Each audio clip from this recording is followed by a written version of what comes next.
সোমবার আরক্ষা দপ্তরের আয়োজনে ধর্মনগরের রাজবাড়িস্থিত বিএমএস জেলা কার্যালয়ে হলগৃহে রোড ট্রাফিক কন্ট্রোল অ্যাক্সিডেন্ট এবং সাইবার অপরাধ নিয়ন্ত্রণে এক সচেতনতামূলক শিবির আয়োজন করা হয়।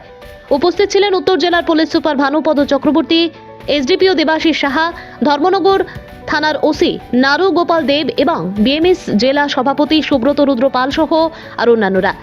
অনুষ্ঠানে বিএমএস এর অন্তর্গত বিভিন্ন শাখার সদস্যদের উপস্থিতি ছিল পরিলক্ষিত করার মতো। রাজ্যে পথ দুর্ঘটনা ও সাইবার অপরাধ নির্মূল করতে রাজ্য সরকার বদ্ধপরিকর। তাই রাজ্য সরকারের এই লক্ষ্যকে সফল করে তুলতে উঠে পড়ে লেগেছে রাজ্যের প্রতিটি আরক্ষা দপ্তর। তাই এই লক্ষ্যকে সামনে রেখে রাজ্যের বিভিন্ন জেলার ন্যায় ধর্মনগর তথা উত্তর জেলার বিভিন্ন প্রান্তে প্রায়ই পথ দুর্ঘটনা এবং সাইবার অপরাধ নির্মূল করতে এই সচেতনতামূলক শিবিরের আয়োজন করা হয়ে থাকে জেলার আরক্ষা দপ্তরের তরফে। এদিন অনুষ্ঠানে উক্ত বিষয় নিয়ে বিস্তারিত আলোচনা করেন উপস্থিত অতিথিরা। উমা দাসের রিপোর্ট, আসাম প্রাইম নেটওয়ার্ক। শ্রমিক বন্ধু ভাইরা যারা আছেন আপনারা অনেক কিছু দেখেন এবং যথেষ্ট বুদ্ধিমত্তা সম্পন্ন। যদি এই ধরনের আপনারা নলেজে আসে যে কোনো একটা গাড়ি আছে বা কোনো একটা মানুষ আছে যে লোকটা গাঁজার ব্যবসা করতেছে বা অন্যান্য ড্রাগের ব্যবসা করতেছে, গোপনে আমরা কাছে যান কিসের খবর দেন, কারণ আমাদের রাজ্যের মাননীয় মুখ্যমন্ত্রী ত্রিপুরাকে নেশামুক্ত ঘোষণা করছে। আমরা খুব কাজকর্ম করতেছি, আপনারাও করতেছেন, কিন্তু যতটুকু সাফল্য পাওয়ানোর কথা অতটুকু সাফল্য আমরা পাইতেছি না, কারণ নেশা কিন্তু ভারতরা কমতেছে না। কিছুদিন আগে আমরা ধর্মনগরে একটা ই রিক্সা দিয়েছে, টুকটুক দিয়েছিলাম, ঘুরে ঘুরে নেশা বিক্রি করে, সেটা আমরা ধরছি। ফলে আপনারা যদি কোনো জায়গাতে কোনো সন্দেহ যদি থাকে, কোনো জায়গাতে যদি কোনো খবর থাকে, ওসির কাছে যান, এডিওর কাছে যান বা আমার কাছে আসেন, এসে খবর দেন, কারণ আমরা যতগুলি সাকসেস পাইতেছি সবগুলি আপনারা খবর উপর ভিত্তি করে সেটা। তা আমি চাই সবার কাছ থেকে আপনারা যদি আরও যদি বেশি খবর দিতে পারেন, আপনারা সাহায্য সহযোগিতা নিয়ে সেটা ত্রিপুরার আমরা নেশামুক্ত ঘোষণা করতে পারবো। আমি আর বক্তব্য দীর্ঘায়িত করবো না। আমি আগে যেটা একটা পয়েন্ট করছিলাম, গাড়ি অ্যাক্সিডেন্ট কী করে রিডিউস করা যায় অথবা কীভাবে গাড়ি অ্যাক্সিডেন্টগুলো হয়েছে আপনার জীবনে, এইসব ব্যাপারে যদি কেউ কোনো সাজেশন যদি তাকে এখন করতে পারেন অথবা পরে আমার অফিসে একবার আসেন, আমরা আপনার লোক বৈশাখ কথা বলবো। সবাইকে ধন্যবাদ। সে পয়সা কিন্তু নিয়ে যাচ্ছে। আমি দু একটা ঘটনা এখানে বলছি, এগুলো সবগুলো ধর্মনগরের ঘটনা। কিছুদিন আগে গত মাসেই সকালবেলা 9টার দিকে একটা ফোন এসেছে, লোকটা ইলেকট্রিক বিল জমা দিয়েছে আগের দিন।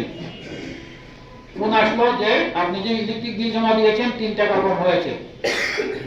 এই ধরনের ফোন যদি আসে, বাংলাতে পরিষ্কার বাংলাতে বলছে আগের দিন জমা দিয়েছে, আমরা সবকিছু জানিও, তো বলছে 3 টাকা দিতে হবে। তো বলছে এখন কি করে দেবো? বলছে আমি একটা লিঙ্ক দিচ্ছি, সেই লিঙ্কটাকে ক্লিক করে দিন, আপনি তারপরে দুপুরের দিকে এসে জমা দিয়ে যাবেন। লিঙ্কে ক্লিক করেছে, কিছুক্ষণ পরে দেখছে অ্যাকাউন্টের থেকে টাকা কিন্তু চলে যাচ্ছে। অপরিচিত কেউ যদি কোনো ফোন করে, কেউ যদি এগুলো বলছে না, কোনো কোনো সময় বলে ব্যাংকের থেকে বলছে। একটু শান্ত হয়ে শুনতে হবে, তো কেউ শোনা যায় না পিছনে। কেউ যদি অপরিচিত নাম্বার থেকে ফোন করে, ফোন ধরবেন না। আরেকটা ঘটনা হলো, শোনা যায় না নাকি?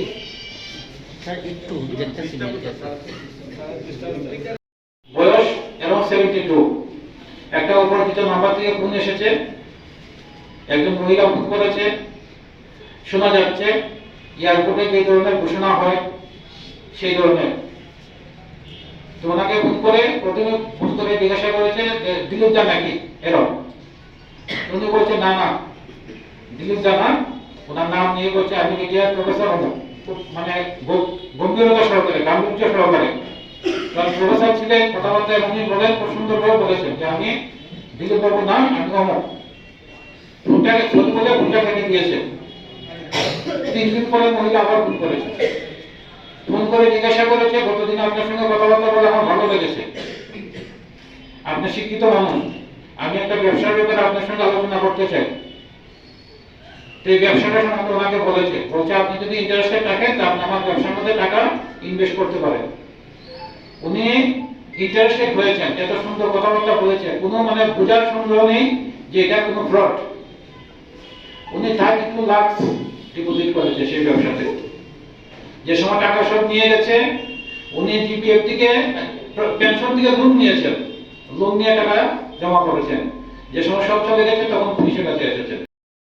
আসলে কত দুর্ঘটনা, সাইবার ক্রাইম, ড্রাগ অ্যাবিউজ, এই 3টে বিষয় নিয়ে আজকে আমরা মোটর শ্রমিক বন্ধু ভাইরা যারা আছেন ওনাদের সঙ্গে আমরা কথা বলেছি এখানে বিএমএসের যে এখানে কনফারেন্স হল আছে সেই কনফারেন্স হলের মধ্যে ওনাদের সঙ্গে এটা আসলে মিটিং বলতে এক্সচেঞ্জ অফ ভিউ গাড়ি অ্যাক্সিডেন্ট কী করে রোধ করা যায় এবং বাকি যে পয়েন্টগুলি আছে সেগুলি নিয়ে ওনাদেরকে কী করে সচেতন করা যায়।